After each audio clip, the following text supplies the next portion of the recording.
Hello, everybody.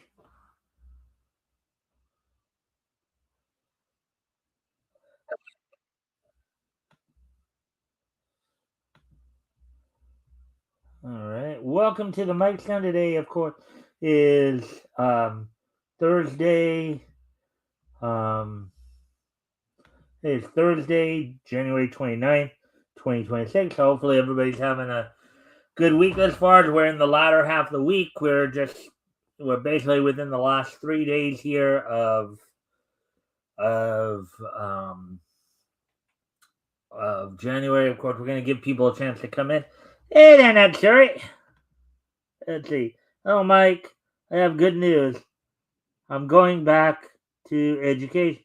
Well, that's good to hear.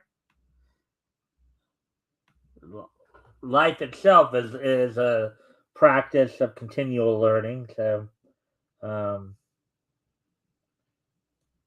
with that, well, anyways, it looks like we do have some people here already. So maybe I will just go ahead and talk about what's on tap for tonight. Then, um,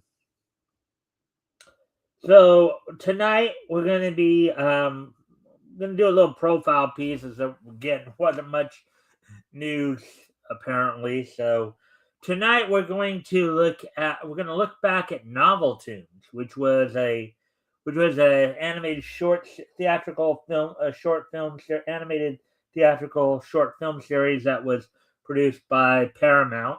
Um, Same company around the same time that was doing like Popeye the Sailor cartoons. Novel Tunes would eventually, of course, become Harvey Tunes. So we're going to be looking at that a little bit, look at their history a little bit, and look at of course, go back and look at some of the characters that were born out of Novel Tunes.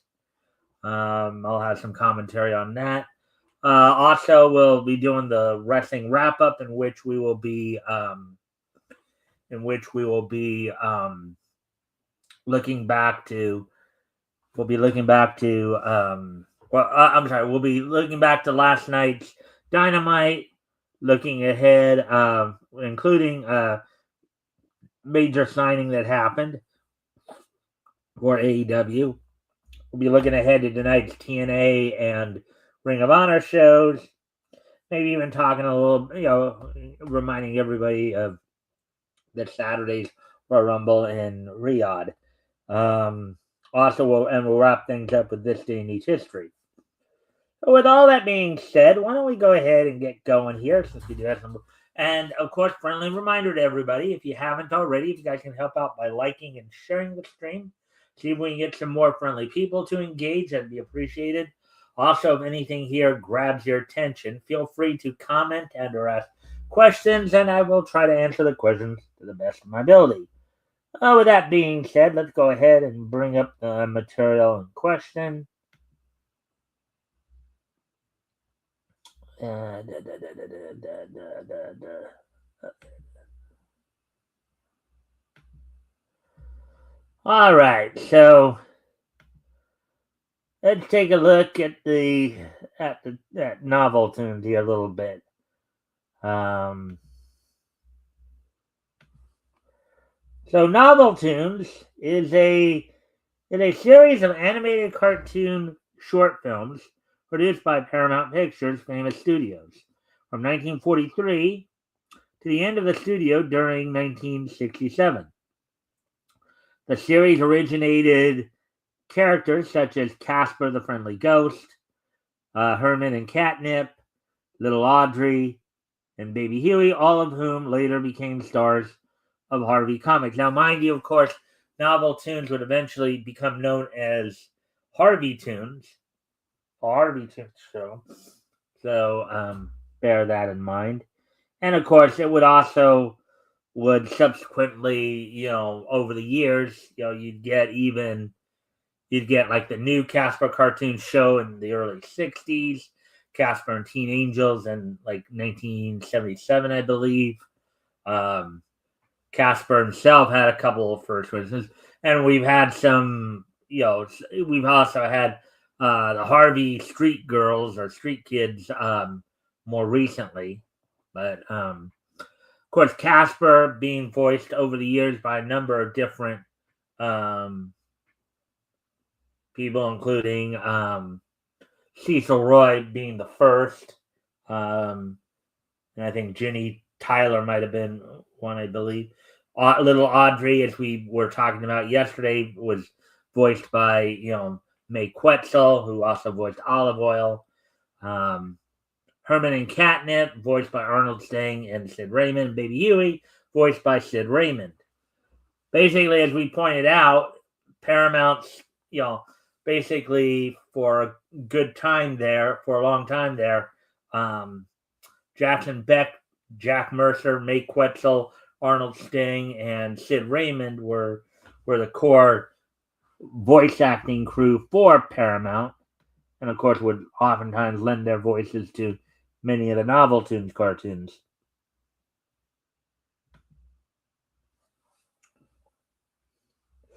So let's see now. Which purchased the characters in 1959. So all shorts from Baby Huey and Little Audrey are included. It was the successor to the series Color Classic, produced by famous predecessor Fleischer Studios. Several Novel Tunes feature characters which originated in color. Now, Color Classics was basically a color anthology animated short film series produced by Fleischer, as I pointed out there. Like Spunky or Raggedy Ann.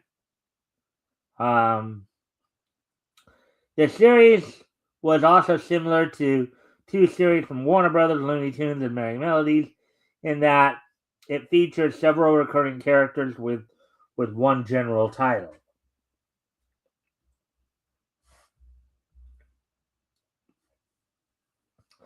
In 1956, Paramount sold all of the pre-October 1950 Novel Tunes,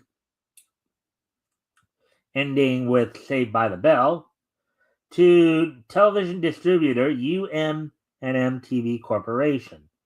And I'm sure if you've seen some of the cartoons, so you'll see that. And not only that, but UM&M TV Corporation also, of course, has some of the Betty Boop and Popeye collections.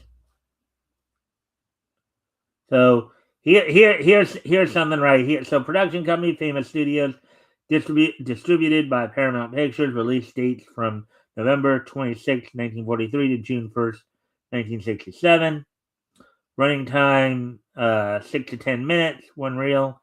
United States, English usually. Shortly afterward, UM&M's assets were acquired by National Telefilm Associates. In the 1980s, NTA changed its name to Republic Pictures, and after a brief period of ownership by Spelling Entertainment in 1994, was acquired by Paramount's parent company Viacom, which placed the cartoons back in Paramount's control. In parentheses, Public Pictures has been renamed to Melange Pictures since 2006, which in turn was placed in the revived Republic Pictures subsidiary. So they went kind of back. That sounds like they went back and forth with some of the names and stuff. No, we'll do this one. No, we'll go back to this one. No, this one. No, we'll go back to this one.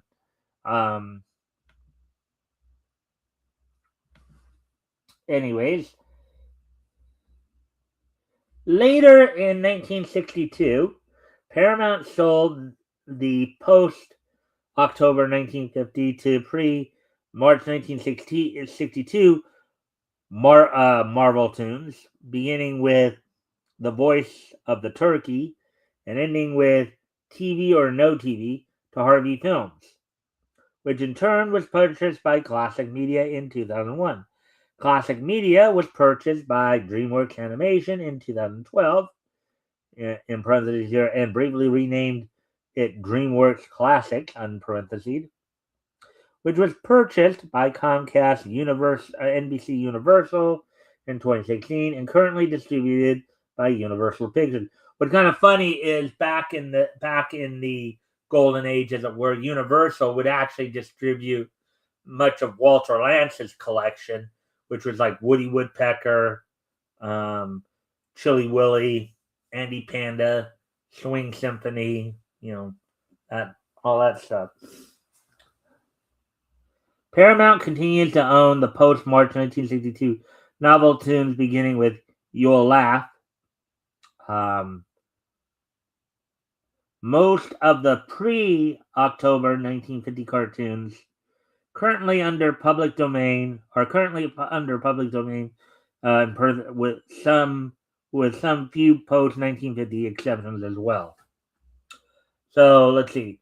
Of course, the first novel tune that came out was, as I said, in November 26, 1943. No Mutton for Nuttin', which featured Blackie, who happened to be the first novel tune. Blackie was a little black sheep, who of course would protect his sheep brethren, as it were, from Wolfie and his pack of wolves. On a number of different cartoons they were featured in. Let's see. Herman and Henry, the Henpecked Rooster, in February 1944, February 18th, saw the debut of Herman Mouse, who would later go on to be paired with Catnip, of course. Originally, though, he was paired with the Henpecked Rooster Henry. So, for the first few cartoons. Raggedy Ann made her novel tunes short in Suddenly It's Spring. Now, Raggedy Ann with Raggedy Andy had previously been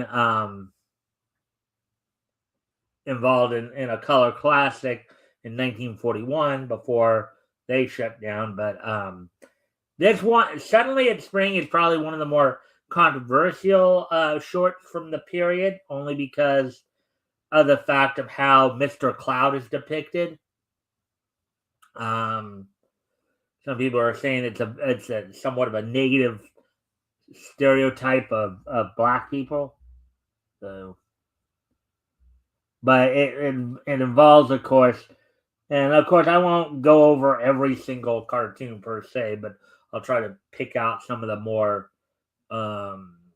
noteworthy ones. So, to talk about here, just to give you an idea of some of the stuff you might have watched as you're growing up on some of the package shows like Harvey Toon Show, what have you. Raggedy Ann, basically, though, Suddenly It's Spring has Raggedy Ann going to see the sun, Mr. Sun, Mr. Cloud, and Mr. Wind to try to bring about spring early, because to help her owner, her little girl, who was sick, and the doctor had said that she needed exposure to more sunlight, but since it was still winter, there was concern that she would not survive the winter, as it were. So Raggedy Ann goes to visit Mr. Sun, Mr. Cloud, and Mr. Winter to see if they can move winter along a little faster to bring about spring to help save her little girl.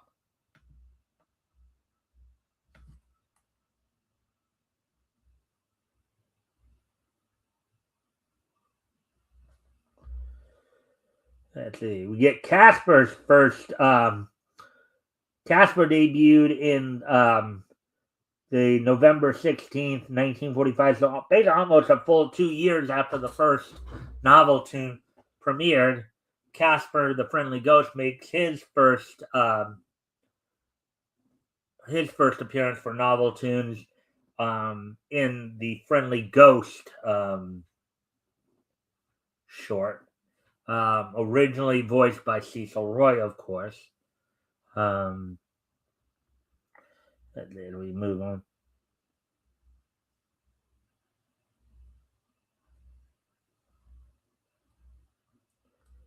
Buzzy Crow made his debut in The Superstitious Cat on April 25th, 1947.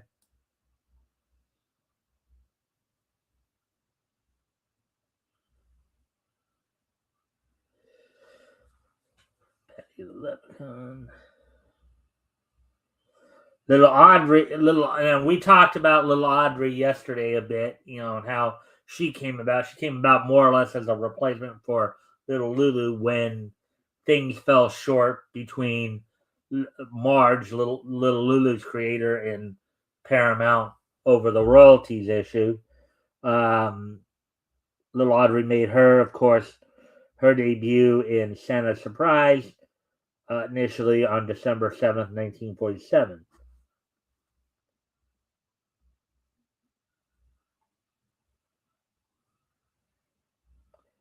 And of course, little Audrey and Casper and Herman and Catnip would all eventually get their own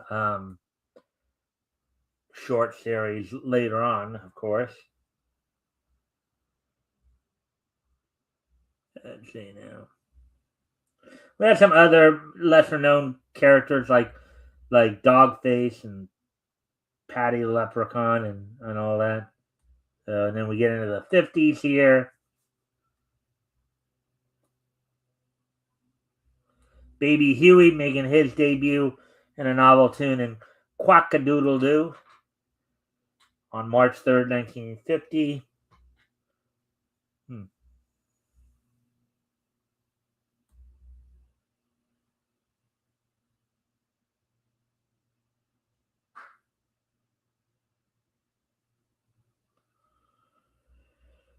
Huh.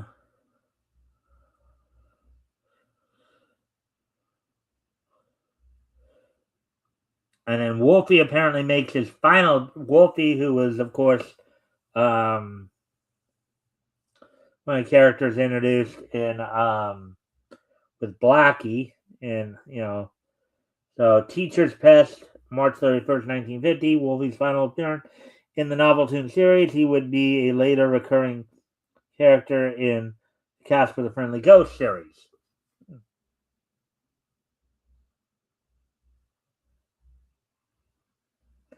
And I guess in the early 50s, this little Audrey started getting popular here, so Herman as well.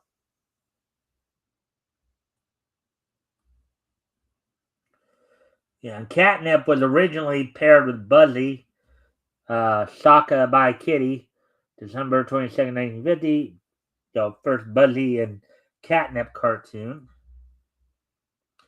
Catnip first appeared with Herman in the short just prior to that, about a month prior to that, November 24th, 50 Mice Meeting You.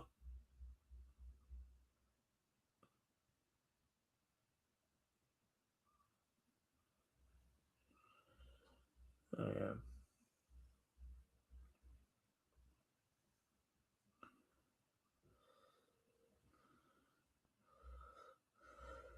Let's see.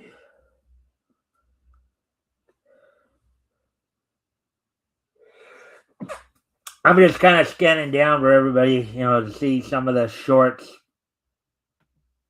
from the series. So,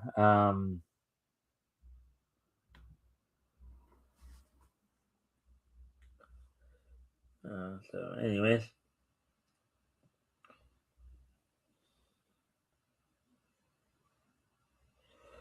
So, let's see. Herman Catnip's,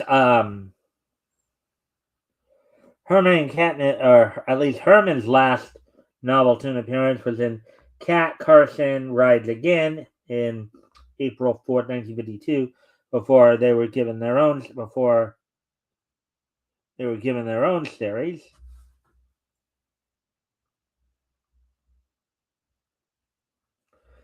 Catnip made his first solo appearance in City Kitty, July 18th, 1952. And again, Herman and Catnip, Little Audrey, Baby Huey, Casper, all got their own series. Winner by a Hair, which was the first appearance of Tommy Tortoise and Mo Hare. That came out on April 17th, 1953. Of course, I think by this time they were being called Harvey Tunes, not necessarily novel tunes, but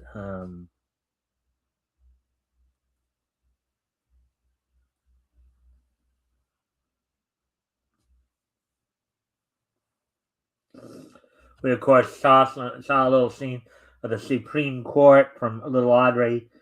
Came out on January 29th, 1984. So that was exactly 72 years ago today. Just talking about some of the cartoons that have fallen in the public domain here.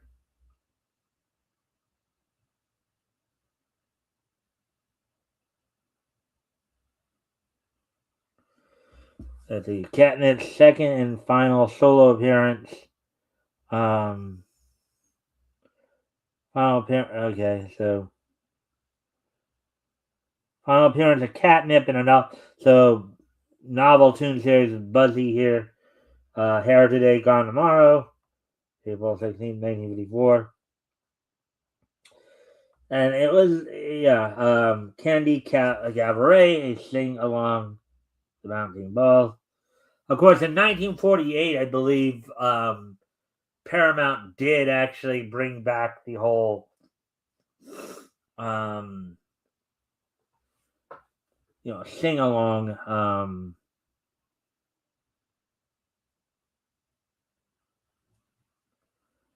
sing along so no ifs, ands, or buts. December 17, 1984. Apparently, let's see, starring Buzzy here. First novel tunes to have titles readjusted for emerging widescreen theaters. Only appearance of Catsy in the novel tune series. The ending gag is cut from Harvey Films prints due to involvement of the Paramount logo. Anyways, I'm gonna go off camera here for a quick moment. I'll be right back. I gotta take care of something real quick here. I'll be right back. Put some music on while I'm gone.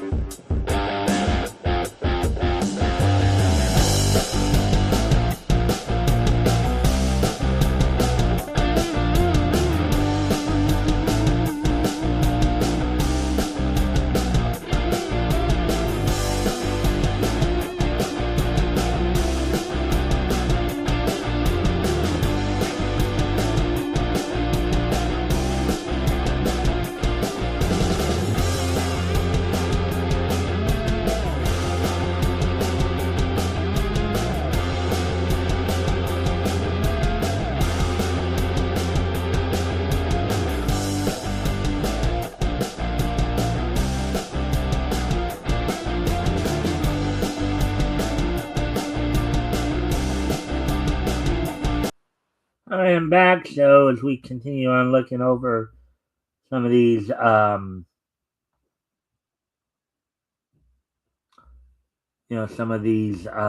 novel tunes shorts.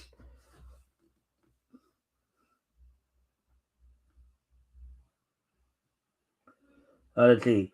Rabbit Punch, September 30th, 1955. Final novel tune to feature the Jack in the Box opening titles and Sammy Timberg's opening fanfare. The Jack in the Box, if you guys remember, which came out, eventually the Jack in the Box would come out and have the whole novel tunes, but I think eventually became this was a Mohair and Tommy Tortoise cartoon, of course. Any gag is cut from due to the involvement of the Paramount logo. Let's see. Then the Little Audrey Riding Hood in October 14th. First novel tune to feature the updated title design and opening fanfare. Let's see. In Pedro and Lorenzo from July 13, 1956, ending gag is cut from due to the involvement of the Paramount logo.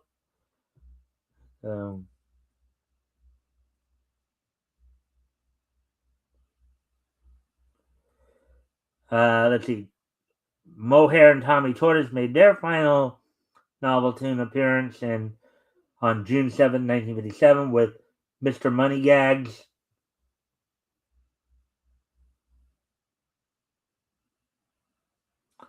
Possum Pearl, September 20th, 1957, featuring Possum Pearl, a character spun off from the Popeye the Sailor short, Hillbilling and Cooing. Possum Pearl was a character in which she premiered in, as they said, Hillbilling and Cooing, basically as kind of a hillbilly woman from like the Kentucky Hills who tried to woo Popeye.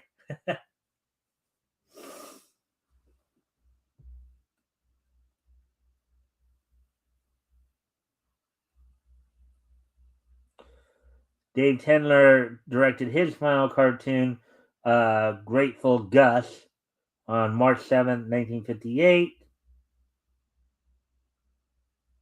Didn't really talk much about Spunky here. That's the last appearance of Spunky from the Hunky and Spunky. Oh, Spunky's a donkey. Okay. Okie dokie donkey. Last appearance Spunky from the Hunky and Spunky subseries of the Max Fleischer's Color Classics. Mm-hmm.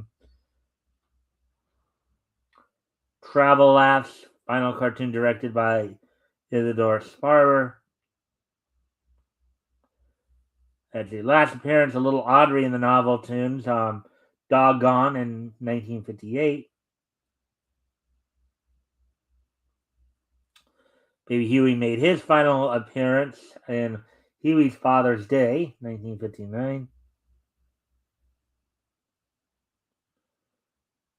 Final novel tune in the original Harvey Films Laboratory, all pre-March 1962 Paramount cartoons, would be sold to Harvey in 1962.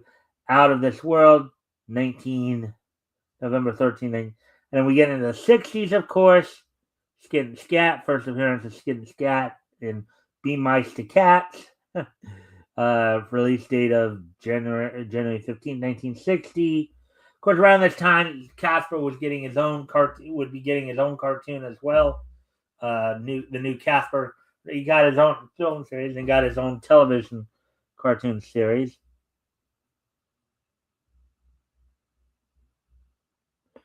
Now you got Mortimer Tortoise and the Hare, Turning the Fables, August of 1960. And then you do actually get a little Lulu cartoon, Alvin's Solo Flight, in April of 1961. We talked about her. And obviously, these characters were not as well known as the previous one. In the Harvey Film Library, You'll Laugh, Santa Claus second novel tune appearance, following Santa Surprise. Oh yeah, you just then the Hobo's Holiday was the last bouncing ball sing along produced by ending an on again, off again run after that lasted nearly 40 years, dating the studio's original origins as Inkwell Studios.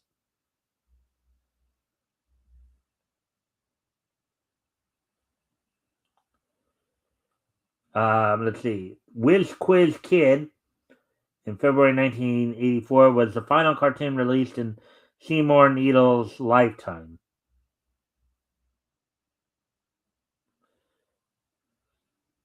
But that's not entirely true because looks like actually in his lifetime, which means some of these cartoons probably were released after his death. Howard Post's first novel tune directed Homer on the Range, November 1964. Now we're just getting into, like, of course.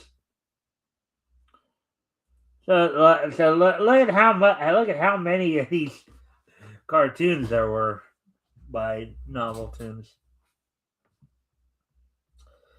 But anyways, with that, I think we covered that enough now.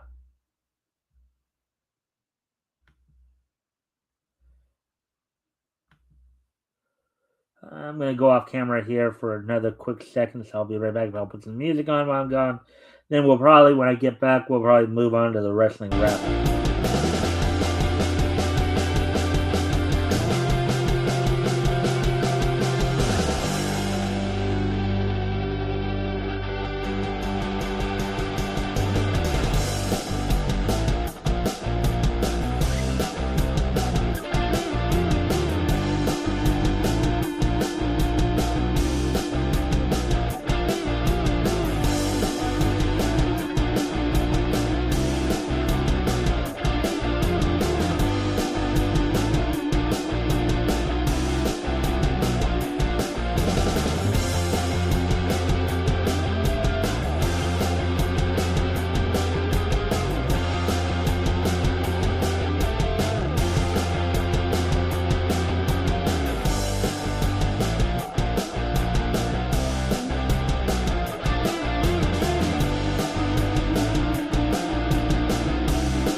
All right, so now we're gonna go ahead and move on to the wrestling wrap up. So first off, we're gonna look back to last night's AW Dynamite. There were a few things to come out of that.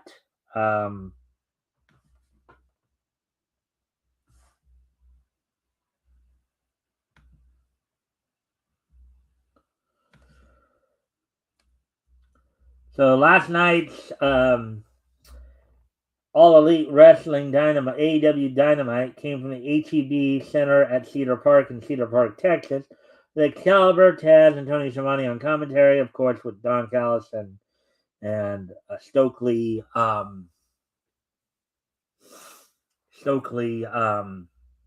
coming in periodically to buy on specific matches.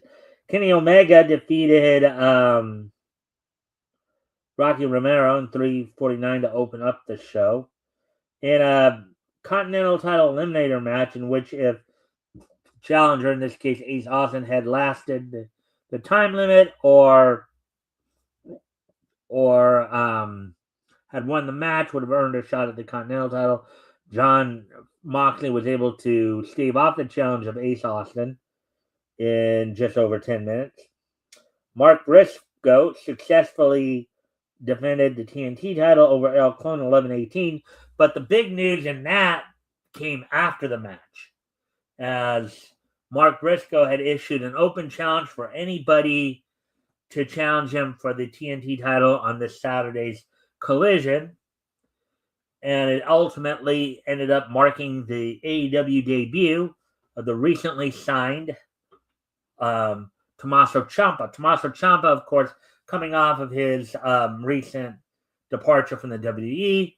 Talk about not letting the grass grow under your feet, as it were. He signed right up with AEW, the first chance he got, apparently. So Tommaso Ciampa, who's now All Elite, will be challenging Mark Briscoe for the TNT title this Saturday night on Collision. Chris Statlander successfully defended the AEW Women's World title over Tekla in 11 minutes 44. FTR, with, I believe, Stokely on commentary, joining the others on commentary.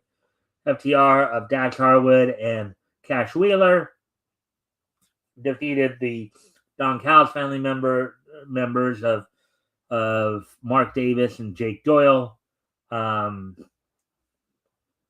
retain the AEW World Tag Team titles. And then Andrade El Idolo defeated Swerve Strickland in 14 minutes 49 seconds, and also later did confront MJF as another man lining up to go after MJF for the AEW World Title.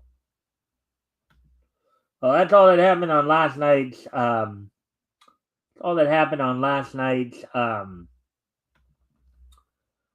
Dynamite. So let's go ahead and take a look ahead to tonight's TNA Impact, and also possibly also Ring of Honor as well. So on tonight's TNA Impact, coming from the Tingley Coliseum in Albuquerque, New Mexico, Lena Black, since signing with TNA this past week officially, will be making her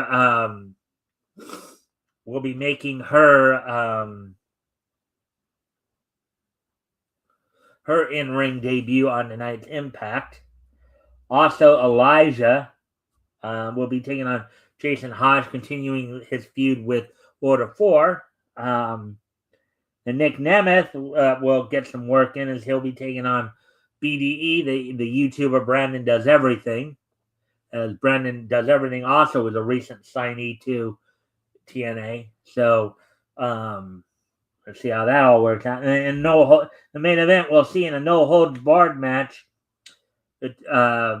Former allies, now turned adversaries. Rich Swann will be taking on AJ Francis. So that's what we got. As of course, I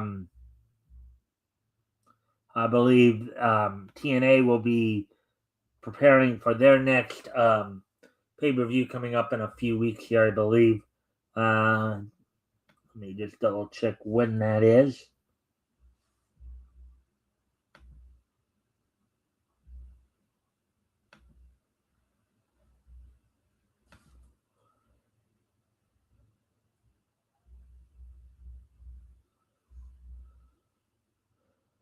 Yeah, No Surrender, which is coming up in a couple weeks here on the 13th, February 13th, from the Pinnacle in Nashville, Tennessee. Already signed for that match, apparently, will be Eddie Edwards and Nick Nemeth against Leon Slater and Mike Santana. So, and of course, one of the other ongoing scenarios right now with TNA is the status of Danny Luna and Leon Slater, as they're still dealing with their visa issues, as far as I know. Should hopefully hear back about that soon enough. They'll be hopefully back in the States, entertaining crowds soon enough. I guess we'll have to wait and see. So let me just also, let's see now if I can find anything from Ring of Honor here.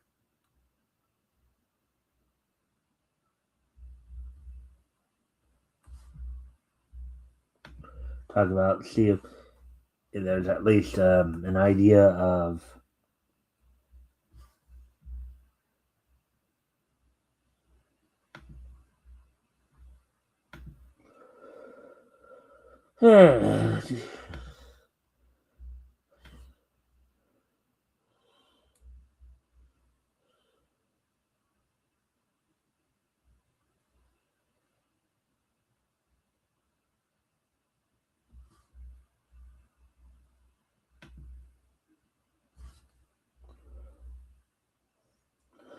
okay, so there's nothing up in regards to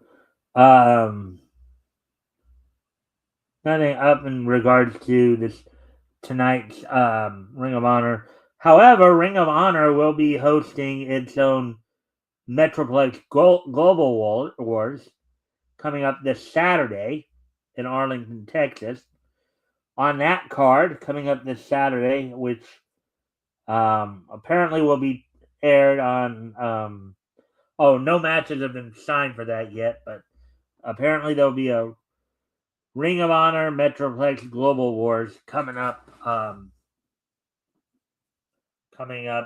Will be aired on February the 5th.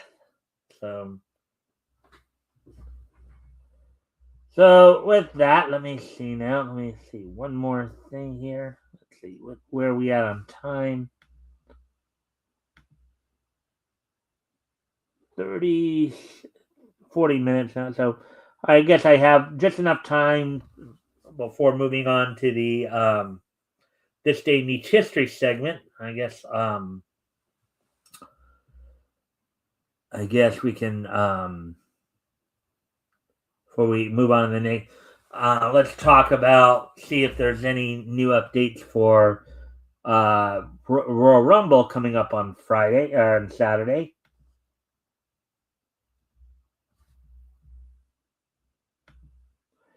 Coming up in Riyadh, and of course, SmackDown will also be in Riyadh tomorrow night. So let's go ahead and just go over those two shows real quick here. What to expect? So tomorrow night, in Riyadh on the USA Network. Okay, nothing's been signed yet for that SmackDown show. The go home SmackDown before for Rumble. And then this Saturday from the King Abdullah Financial District Arena in Riyadh, Saudi Arabia, WWE will be holding its Royal Rumble Premium Live Event 2026 on ESPN. And of course, the matches that are signed include AJ Styles versus Gunther, a match in which if AJ loses, his career is over. He put up his career in order to get one more shot at Gunther. Drew McIntyre defends the undisputed WWE title against Sami Zayn. And of course, we have the two Royal Rumble matches with some more people to be announced as we get closer to the show. So that's all we got for the wrestling wrap up. We'll of course talk more about what happened on tonight's show, on Impact, as well as tonight's Ring of Honor show tomorrow, and preview what's going to be going down on SmackDown. Well, we may even go as far as even give the results, because of course tomorrow's depending upon how they time it and all that, actually might be taped, so I might have to just go with the previews, because of course with the time difference there, they will have already ran the event, but we just won't have seen it, so I guess I won't spoil it that way. But anyways, so now today is of course today is Thursday, January 29th,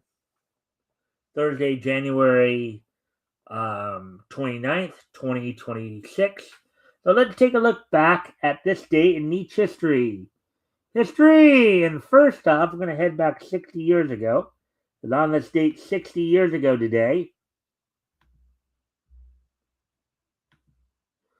Warner Brothers, in conjunction with DePatie Frayling, released Out and Out Route on this date back in 1966. So this was a Wile E. Coyote and Roadrunner cartoon. Wile E. Coyote tries a skateboard, a bird of prey, and a handmade car in his seemingly unending endeavors to catch the elusive Roadrunner. So on this date in 1966, Warner Brothers would release to theaters Out and Out Route, starring, of course, Wile E. Coyote and Roadrunner.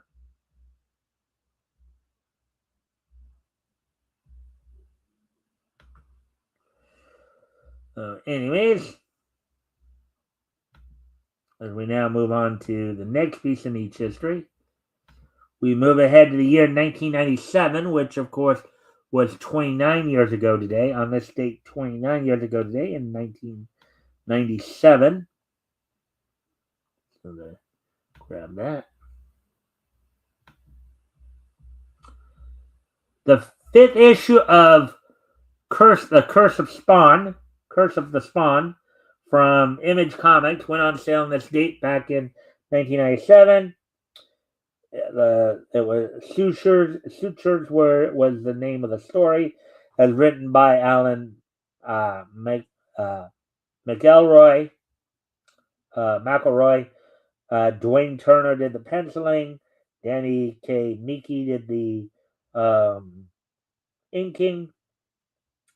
Tom Olachowski did the lettering, and then Todd Boker did the coloring.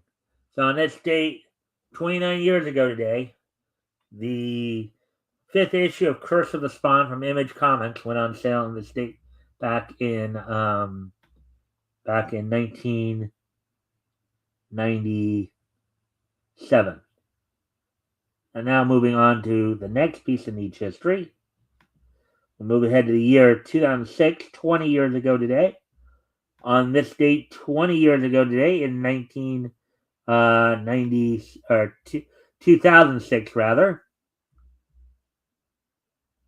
the WWE held its Royal Rumble event, its 19th annual Royal Rumble event, from the American Airlines Arena in Miami, Florida.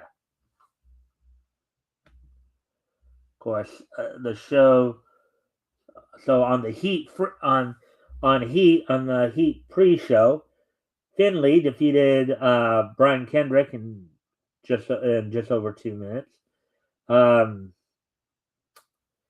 In a six-way Texas Tornado, or in an invitational six-way Texas Tornado match for the WWE Cruiserweight Championship, Gregory Helms defeated the present champ at the time, Kid Cash, Funaki, Jamie Noble, Nunzio, and Paul London. Gregory Helms became the new WWE Cruiserweight Champion in the invitational six-way Texas Tornado match. Mickey James defeated Ashley, with Trish Stratus serving as special guest referee. The Boogeyman defeated John Bradshaw Layfield in just under 2 minutes, 154. And this is one of the more unique Royal Rumbles in that the Royal Rumble itself was actually the Royal Rumbles themselves were not the actual, or the Royal Rumble itself was not the final card. Usually, the namesake of a show will usually be the final event, like Hell in a Cell. But in this case, this was the 1 year where the Royal Rumble, Rey Mysterio won the Royal Rumble, last eliminated Randy Orton at 1 hour, 2 minutes, 12 seconds. John Cena defeated Edge to become the new WWE champion in 1402, and Kurt Angle defeated Mark Henry to retain the World Heavyweight Championship in 929. So that all happened 20 years ago today, back in 2006. And finally, as we move ahead, let me just double check this. I believe this is from 2011, right? 15 years ago? Yeah. So on this date in 2011, 15 years ago today, on this date in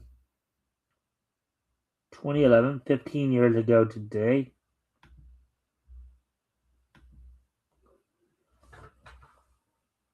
Wow World's anime film Showa Monogatari, which translates as Showa Era Story, premiered in Japanese theaters on this date back in 2011. So 15 years ago today, Wow World's anime film Showa Monogatari, translated as Showa Era Story, premiered in Japanese theaters on this date back in 2011. Showa Monogatari is a 2011 Japanese anime film and television series about the Yamazaki. So there was an anime that was a follow-up to the film as well. About the Yamazaki family who lived in Tokyo during Showa 39, 1964. The same year, Tokyo hosts the 1964 Summer Olympics. The film, directed by Masahiro Murakami, was released in Japan on January 29th, 2011, and then the series had its broadcast run April, and so a couple months prior to the anime television series premiering.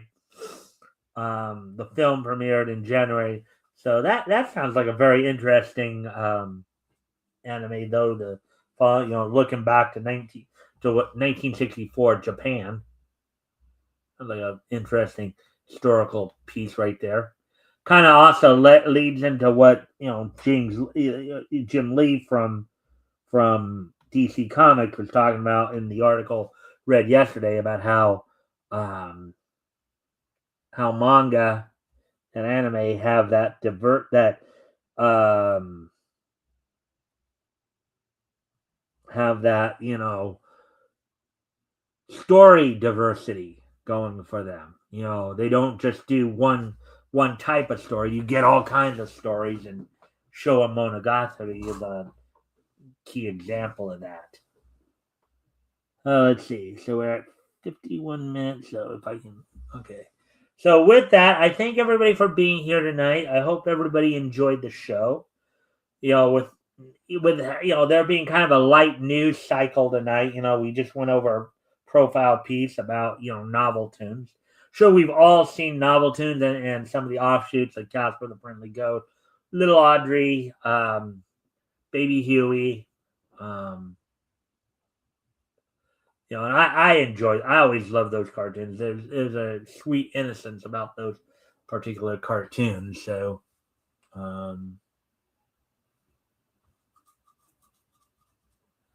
yeah. So, anyways, so with that, I do thank everybody for being here. We'll be back with more Niche News tomorrow. And don't forget, I'll be joined by the Metal from the Vomitorium this Sunday as we finish up our look at comics that went on sale in July of 1940. We'll be focusing in on books from, basically looking at books from Standard, Street and Smith, and Standard, Street and Smith, and United Features. So, including the first issue, the lone issue of United Comics #1 from 1940, Volume 1. Bill Barnes #1 from Street and Smith, and then and we'll be really getting into Thrilling Comics #8. So, with that, I thank everybody for being here tonight. I hope everybody enjoyed the show. And I hope to see everybody back here tomorrow. Bye.